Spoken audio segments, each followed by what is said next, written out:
Boa noite, seja bem-vindo mais uma vez aqui nesse local, onde Deus escolheu para ser um lugar de adoração e de serviço a Ele. O nosso assunto de hoje é um assunto interessante: como eu me preparo para o tempo do fim. Muito bem, Daniel, no capítulo 12, o versículo 13 diz: Tu, porém, vai até o fim, porque descansarás e te levantarás para receber a tua herança no tempo do fim. Amados, essa foi uma palavra maravilhosa, de Deus para o seu servo Daniel. Daniel, depois das visões que ele teve, Deus deu esse texto para ele: tu vais descansar, mas no tempo do fim tu vais levantar. Na Bíblia nós temos aí dois termos para os dias finais da história desse mundo. Atos 2:17 fala sobre os últimos dias. Os últimos dias é um tempo que começou no nascimento de Jesus até 1798, quando o sistema da besta perde força, tem a sua ferida mortal e onde começa aí agora o tempo do fim. A partir de 1798, Daniel 12, 4, 9 fala do tempo do fim, e no tempo do fim quer dizer, Jesus vai voltar nesse período, é o período que nós estamos vivendo. Daniel foi para a Babilônia porque a nação dele foi totalmente destruída. A Bíblia diz que Deus se irou e entregou nas mãos do imperador Nabucodonosor, nas mãos de um rei pagão. Deus entregou o seu povo. Por quê? Por causa da sua ira. Mas o que representa a ira de Deus? Às vezes a gente pensa que a ira de Deus é uma ira semelhante à ira humana, mas não é. A ira de Deus também é justiça, também é amor. A ira de Deus nada tem a ver com a ira do ser humano. No livro de Romanos 1,18 fala que a ira de Deus se manifesta sobre toda a impiedade e toda a injustiça dos homens. Então, ela se manifesta devido à maldade humana, devido à impiedade. E Romanos 1,24 descreve o que é a ira dele. Fala que Deus os entregou às suas paixões carnais, às imundícias do coração. Então, a ira de Deus significa isso. Deus entrega as pessoas nos caminhos que eles querem seguir, aos propósitos do coração. Deus faz de tudo, Deus toca, Deus mostra, Deus envia seus servos para revelar a ele o caminho certo, o caminho da justiça. Mas quando a pessoa persiste tanto e Deus percebe que não tem mais jeito, então ele se ira. A ira dele é essa: filho, siga agora o teu caminho e também as consequências. Salmo 81, 11 e 12 diz: mas o meu povo não quis ouvir a minha voz. Israel não me quis, portanto eu os entreguei aos desejos dos seus corações e andaram nos seus próprios conselhos. Então, aqui está uma representação do que é a ira de Deus. E foi assim que ocorreu. O rei Nabucodonosor, ele foi até Jerusalém e lá destruiu, arruinou a cidade. E a Bíblia diz que a elite judaica, os mais nobres, aqueles da descendência dos reis, e entre eles estava Daniel. Provavelmente Daniel era um parente muito próximo do rei Josias, e tudo indica que ele seguiu os exemplos desse rei que fez a maior reforma ali em Jerusalém. No período do exílio, o rei que estava ali era Eliaquim, que recebeu o nome de Nabucodonosor de Jeoaquim, e então ele era filho do rei Josias. Então, Daniel era dessa família, era a elite judaica, a família dos reis. Daniel era um príncipe. E ele foi junto com seus amigos. Daniel tinha com ele ali três. Era Daniel, Ananias, Misael e Azarias. Esses quatro estavam ali na Babilônia. Então, o que aconteceu? A primeira atitude de Nabucodonosor foi mudar os nomes daqueles nobres adolescentes. Lembrando que o termo jovens ali na Bíblia é adolescente. Então eles tinham uma média de 14 a 16 anos, essa era a idade em que eles foram. Então o nome Daniel significa significa Deus é meu juiz. E ele recebeu o nome de Beltesazar, que significa guarda do tesouro dos reis. O nome de Ananias, o Senhor é bondoso comigo, Sadraque, recebeu o nome de Sadraque, que quer dizer inspiração do sol. Misael, semelhante a Deus, e recebeu o nome de Mesaque, o servo do deus Sheba, da deusa Sheba. E Azarias, o Senhor é meu ajudador, recebeu o nome de Abednego, que quer dizer servo do deus Nebo. Então veja só, esses nomes, antes os pais deles colocaram um simbolismo importante que tinha a ver com o Deus de Israel, o Deus verdadeiro. Mas na Babilônia, Nabucodonosor, o reino babilônico, ele mudou o nome deles, colocando lá de acordo com os seus deuses, com as suas crenças. Por trás disso, ele queria o quê? Ele queria mudar o caráter. Era uma espécie de lavagem cerebral para que eles esquecessem os seus deuses, o seu Deus, o Deus único, e agora servisse ao Deus babilônico. Então, amados, observa que Daniel e seus amigos, eles estavam vivendo um período de grande adversidade. Aqueles adolescentes, como eu já falei antes, de 14 a 16 anos, essa era a média da idade deles. Agora eles estão ali. Primeiro, o reino deles estava destruído. Jerusalém toda destruída, o reino de Judá destruído, a família dele arruinada, muitos foram mortos naquele ataque, outros escravizados, e eles feito eunuco. Muita gente questiona, mas não era, Daniel não era eunuco. Primeiro que você vê que não tem nenhuma descendência de Daniel na Bíblia. Segundo, Isaías 39:7, tem um texto que diz que os filhos que saírem de ti serão levados cativo e serão feitos eunucos no palácio do rei da Babilônia. Então havia uma profecia. E note que Daniel 1, 3, 7 e 9, quem estava cuidando deles? Era o chefe dos eunucos. Então está muito claro que eles eram eunucos. O que era eunuco? Ele era castrado e dedicado unicamente para o serviço do rei. Então ele não podia ter herança, não podia ter família, que era para ter esse tempo integral de dedicação, semelhante aos padres, que a Igreja Católica adotou esse sistema hoje, o que chama celibato. Nós vamos ver aqui agora 5 chaves da vitória, porque Daniel e seus amigos, eles foram vitoriosos em Babilônia. Então nós vamos ver aqui 5 chaves que eles utilizaram para ter a vitória. Então a primeira está em Daniel, no capítulo 2, no versículo 12, foi ali feito um decreto. O decreto era que todos os sábios deveriam ser mortos. E Daniel era um dos sábios.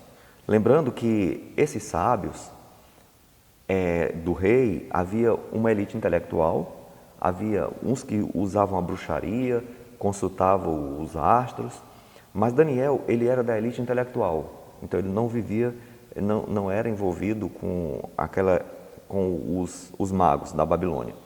Mas quando Daniel soube que havia um decreto para matar os sábios, no versículo 17 e 18 de Daniel 2 diz: então Daniel foi à sua casa e fez saber o caso a seus companheiros, para que pedissem misericórdia ao Deus do céu.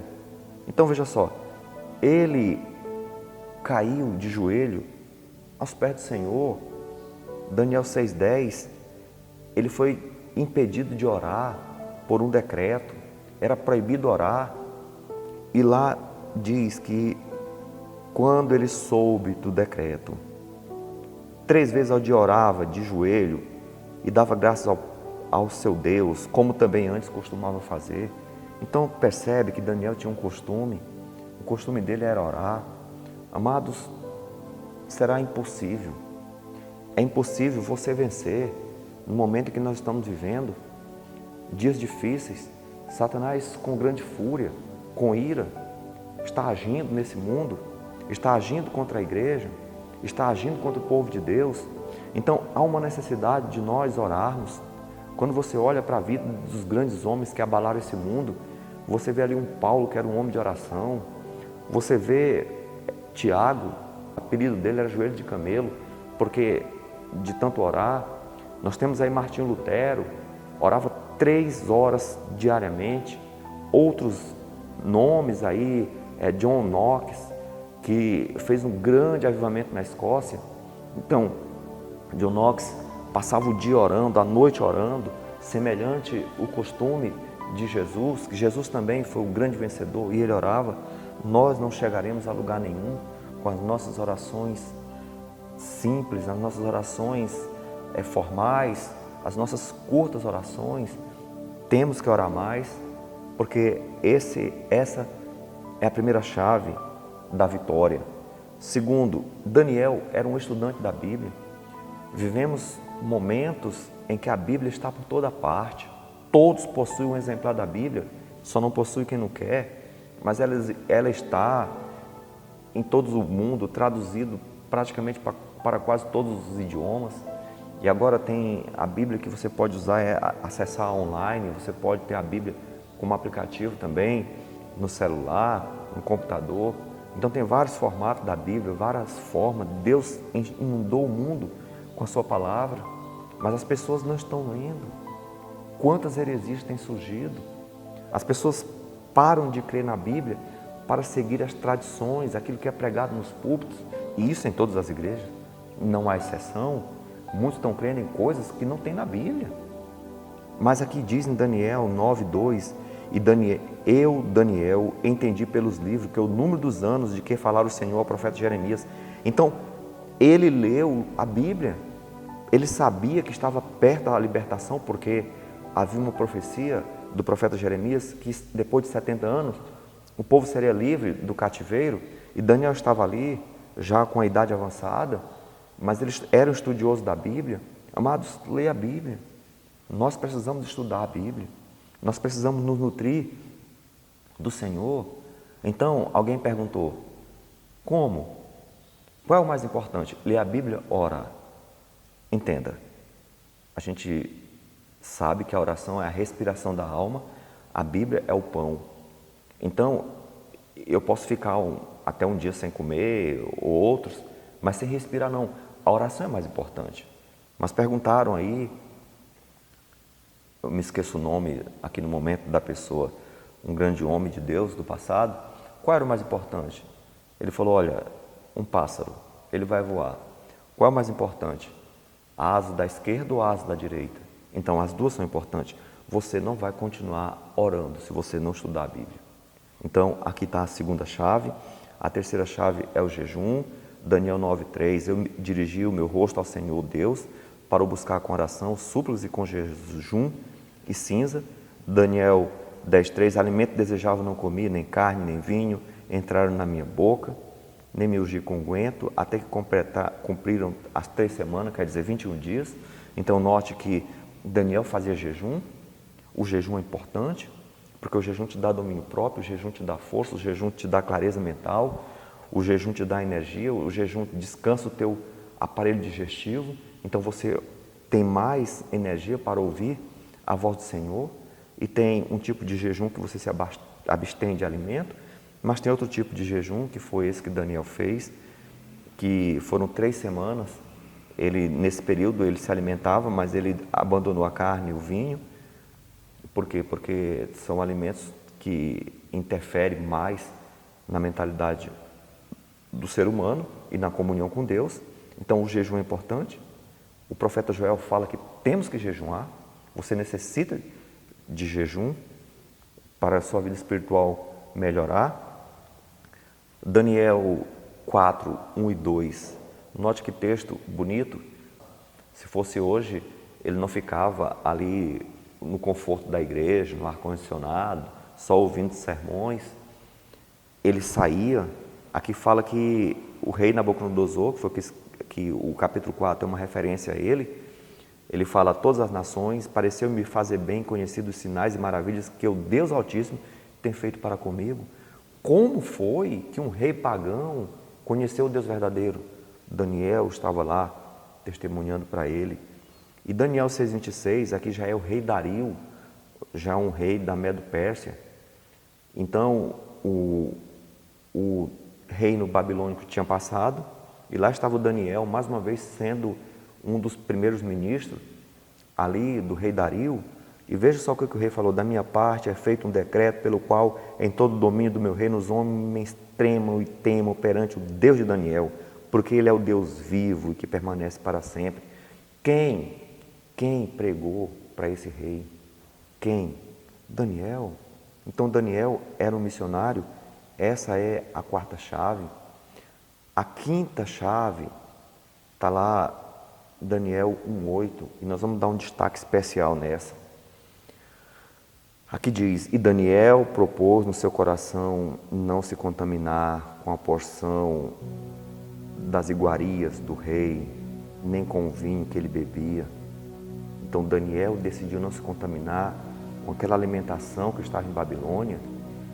Amados, não foi uma decisão simples.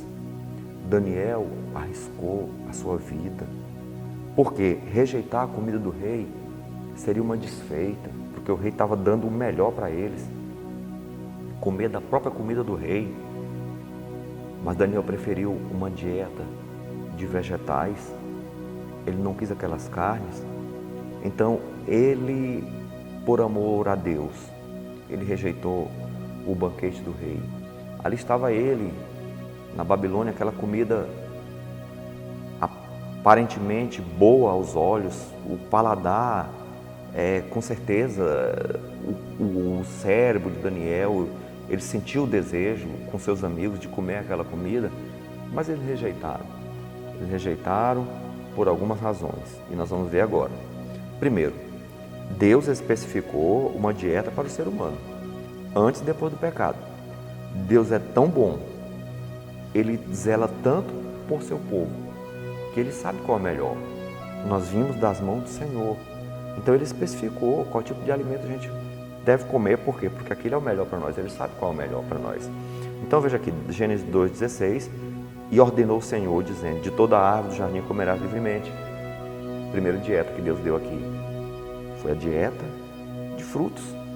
Então no princípio o homem comia frutos, existia aí milhares de frutos, né? Centenas de frutos, diversificado, cada um melhor do que o outro. Então Deus deixou, mas depois do pecado Ele falou: espinhos e cardos, né? A terra vai produzir, e comerás a erva do campo. Então a partir daqui o homem começa a comer, né, as folhas, né, e também os cereais, né, que vêm ali da erva do campo. É isso que a Bíblia está dizendo. Por quê? Porque agora o homem não estava mais se alimentando da árvore da vida. Então Deus deu essa dieta para ele. E depois do dilúvio, Deus deu mais uma dieta. Então a gente vê aqui 3 dietas. Uma antes do pecado, uma recentemente após o pecado, e uma depois da destruição do planeta, do dilúvio. Gênesis 7:2 diz: e todos os animais limpos tomará para ti 7, macho, fêmea. Mas dos animais que não são limpos, 2, o macho e sua fêmea. Então, a partir daqui, o homem, ele passa a se alimentar de carne. Mas Deus falou: olha, existe uns animais que são limpos, então desse você pode comer. Então Deus não queria que o homem, ele consumisse animais imundos. É tanto que Noé entrou na arca com 2 pares de animais imundos. Então, por exemplo, se Noé, depois do dilúvio, tivesse comido um porco ou um cachorro, que são animais considerados imundos, conforme o texto de Levítico, então esses animais teriam sido extintos. Então, mostra que ele comeu uma dieta saudável. Então, na mesa do rei, existia alguns tipos de alimento que é condenado lá em Levítico. E o rei Nabucodonosor, ele ordenou, ele falou: olha, eles têm que comer da minha comida. Ele ordenou que eles deviam comer da mesa do rei. Então essa expressão é a mesma usada em Gênesis 2,16 por Deus. Deus ordenou o que o homem deveria comer. Então, amados, entenda. Nabucodonosor era o rei da Babilônia. Apocalipse 17 fala que a Babilônia agiria no tempo do fim novamente. A mesma ideia, o mesmo sistema está agindo. Então, há uma ordem. Ela continua ecoando nos ouvidos. A ordem é: você coma isso. Mas Deus ordenou o quê? Então na mesa do rei tinha sangue, comida feita com o uso do sangue, gorduras, carne de porco, vinho e comida sacrificada aos deuses. Então todas essas restrições aqui eram proibidas por Deus. E Daniel sabia disso. Então quando ele olha para aquela mesa, ele olha para aquele banquete, ele entende que aquela comida não agradava ao Senhor, que aquela comida iria prejudicar a relação dele com Deus, ia prejudicar a saúde física, mental. Então ele não come, ele rejeita o banquete do rei. Então o nosso cérebro, ele está sempre em atividade. Tem aqui algumas coisas que o nosso cérebro gosta. O nosso cérebro gosta de coisa doce. Se você ficar alguns dias sem doce, você vai entender isso. O nosso cérebro gosta de gordura e o nosso cérebro gosta de sal. Então, qual as implicações disso?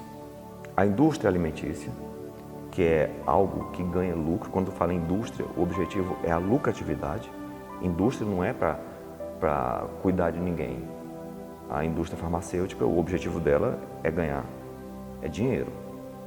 Então, as vacinas que são feitas, aquelas vacinas que atingem o mundo inteiro, aquelas doenças que atingem o mundo inteiro, então dá lucro. Os remédios são para aquelas doenças, que realmente dá lucro. Mas veja só, então, os alimentos que foi produzido, a nossa memória registra o cheiro, o gosto, a cor, então a indústria produz aquilo que gostamos, aquilo que o paladar gosta. O paladar gosta de gordura, de sal e açúcar. Então ele gosta dessas comidas. Por quê?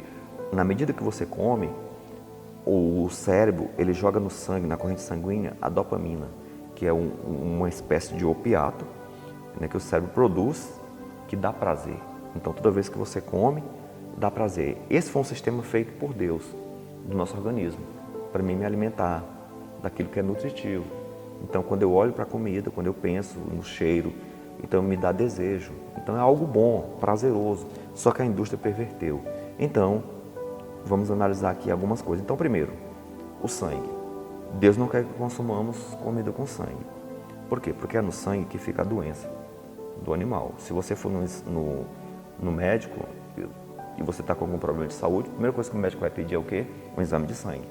Por quê? Porque o sangue detecta todo tipo de doença. Então Deus não quer que você coma sangue, que é uma coisa impura, uma coisa imunda e vai te trazer doença. E muitas epidemias ocorreram no mundo devido a essa desobediência. Está aqui, Levítico 3,17, fala que não pode comer sangue. Não é isso? Então, existe na indústria alimentícia, por exemplo, a ração do frango, a ração do peixe, ela contém sangue. Tá? Então, os frigoríficos, principalmente os frigoríficos animal, de bovino, então eles não descartam aquele sangue. O sangue é derramado e ali eles acumulam justamente para fazer ração. E também existem muitos alimentos no mercado que tem um corante à base de hemoglobina. Esse corante recebe outros nomes também, então não fica tão fácil identificá-lo. Mas hemoglobina, principalmente nas salsichas, nessas carnes embutidas, então esse hemoglobina é sangue, é o corante à base de sangue. Então eu vejo que muita gente está consumindo. Outra comida que a Babilônia oferece é a carne de porco. É uma das carnes mais consumidas no mundo. E na indústria alimentícia, você vai ver nos mercados muitas coisas que contêm o sangue animal. Por exemplo, o frango. A ração do frango contém ossos, contém as vísceras do animal. Então ali engloba tudo.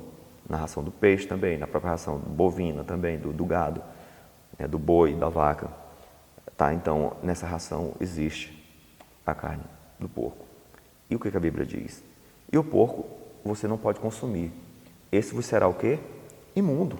Da sua carne não comereis, nem tocareis no seu cadáver. Esse vos será imundo. Agora, por que Deus proibiu o consumo do porco? Então, todo animal que é proibido, que Deus considera como imundo, a carne dele não é propícia para a saúde. Ela causa uma série de doenças. Então, veja só, um dos maiores causadores de câncer é a carne de porco.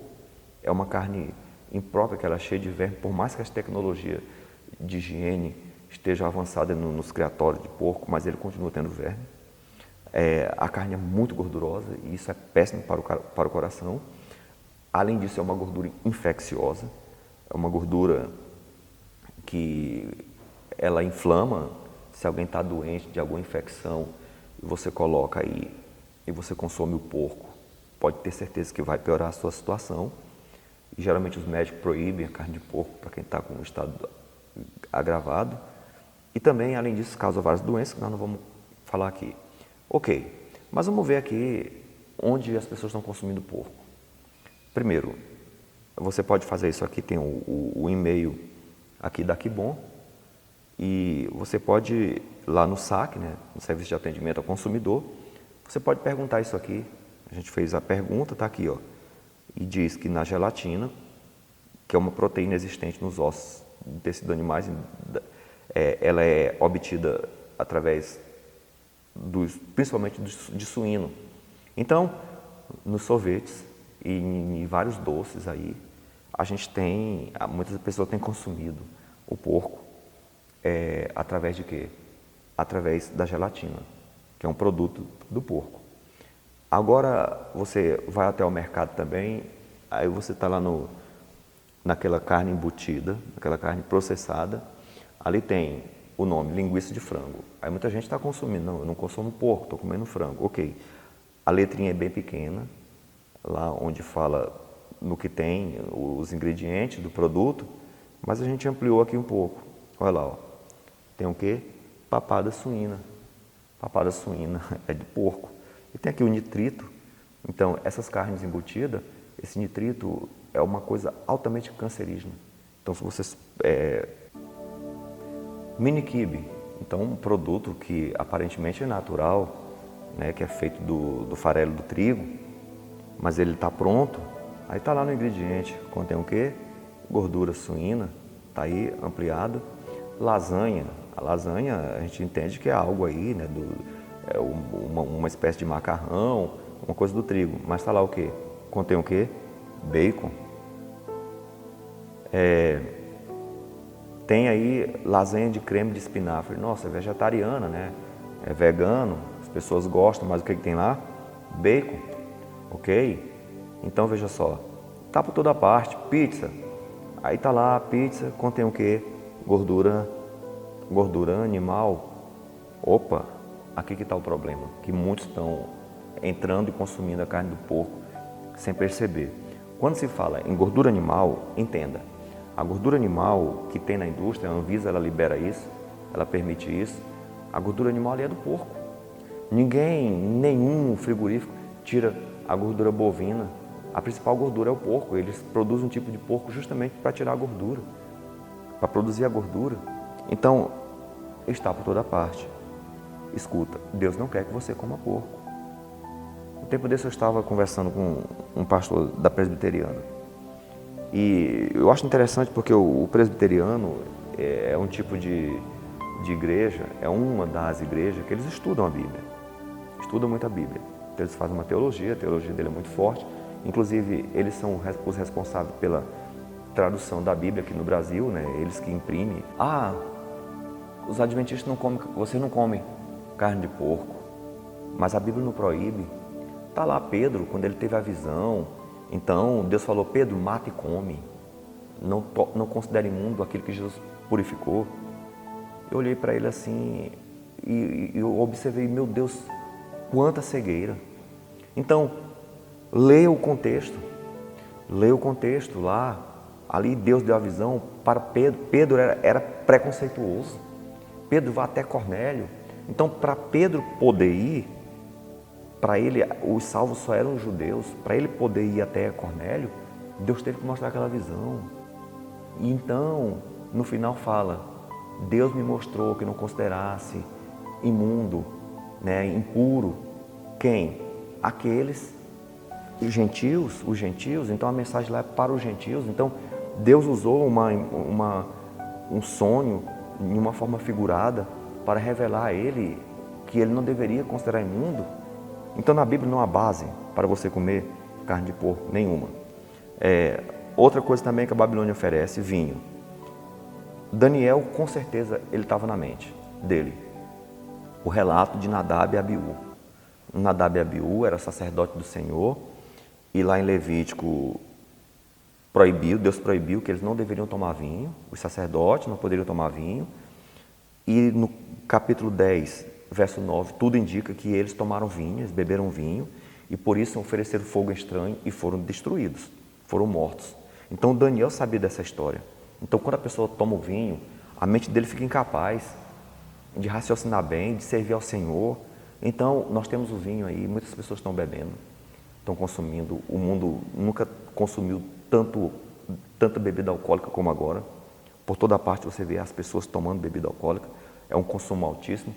Os mais ricos do Brasil estão entre os donos da Ambev, que é a empresa brasileira de bebida alcoólica.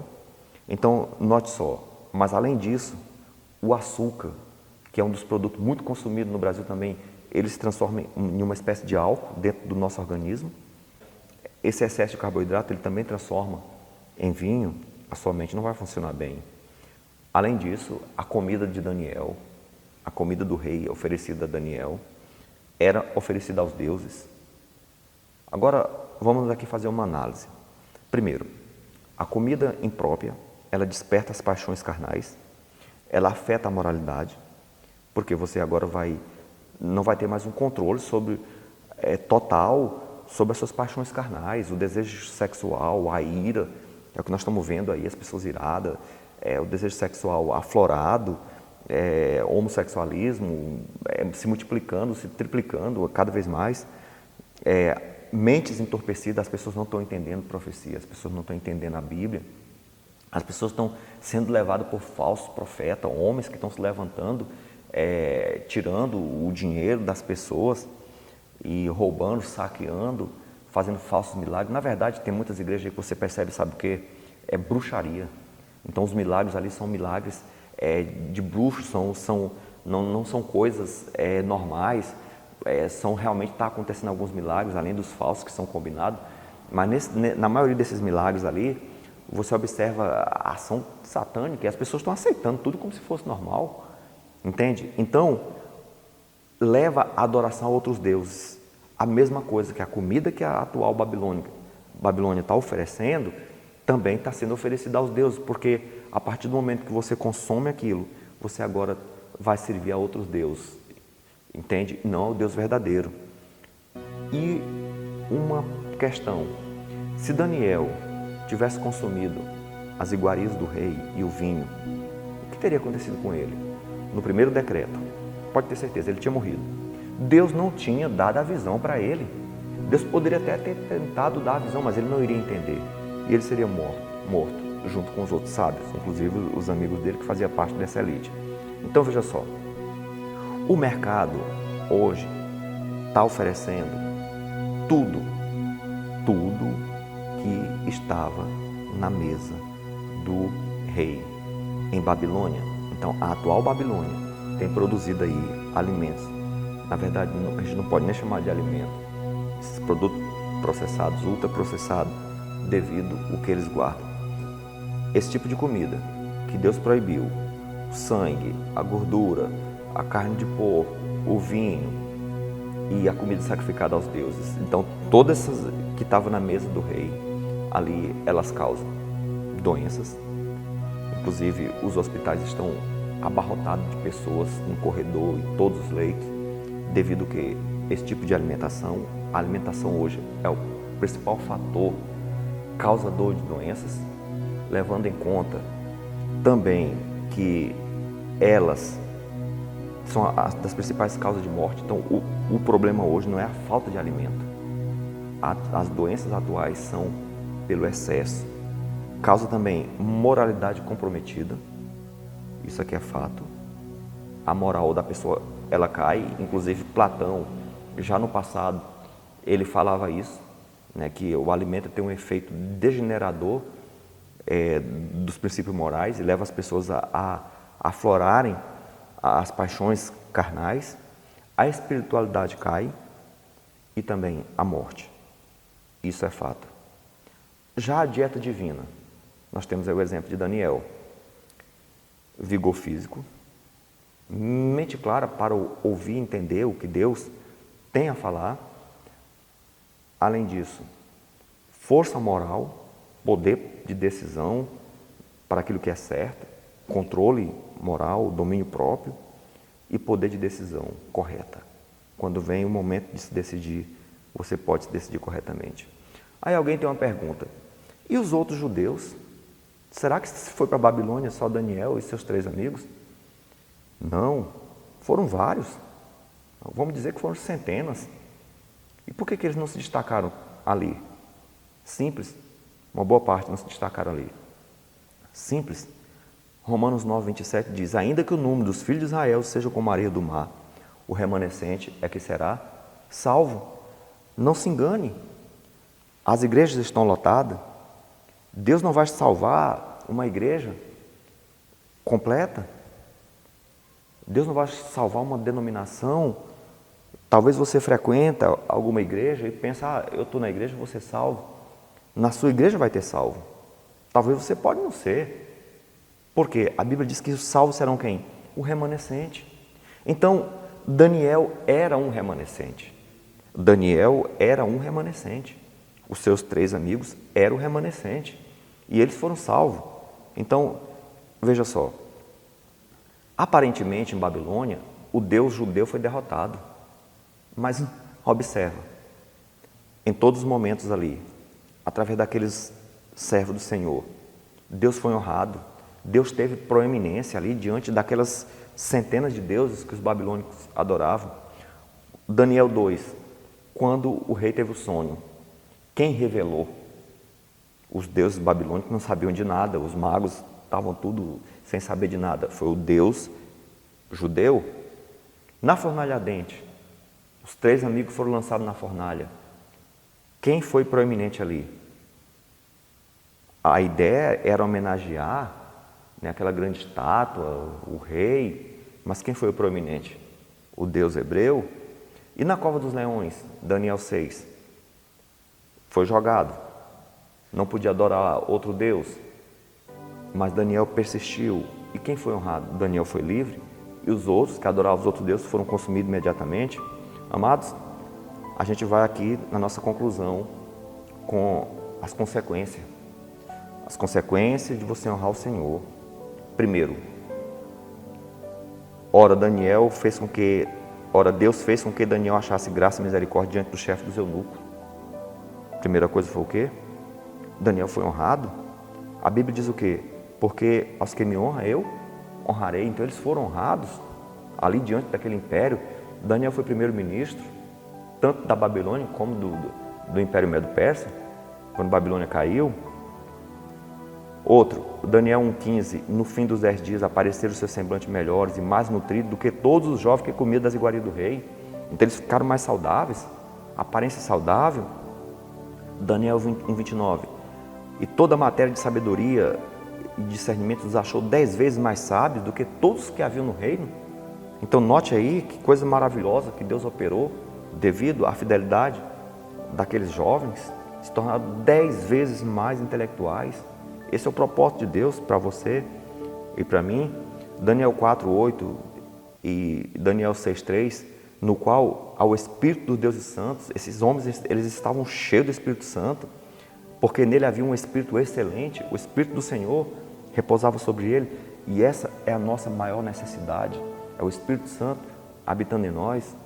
E Daniel 1:21, e Daniel permaneceu até o 1º ano do rei Ciro.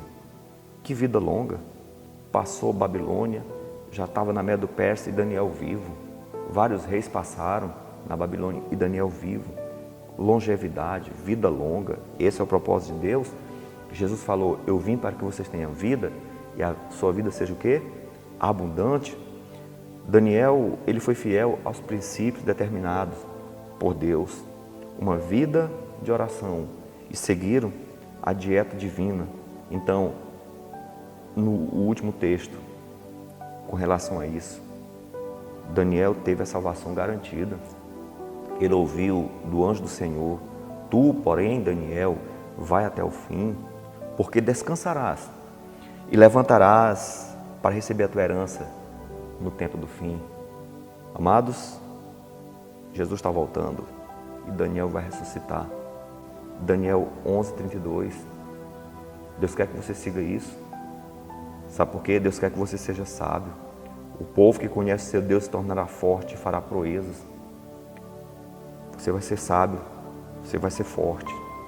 Eu não acredito nessas questões, mas escuta, se você parar de orar, você vai morrer espiritualmente. Se você ora pouco, você vai ser um cristão medíocre. Se você não faz jejum, você é um cristão fraco. Se você não lê a Bíblia, você é um ignorante na fé. Então faça um teste. Siga esses princípios e cuide da sua saúde. Veja, se você se abster dos alimentos que a Babilônia oferece, você vai ter mais saúde, você vai ter vida longa, você vai ter uma mente mais clara, você vai ter uma moral firme, controlada, conforme Deus quer que você siga, você vai ter poder de decisão.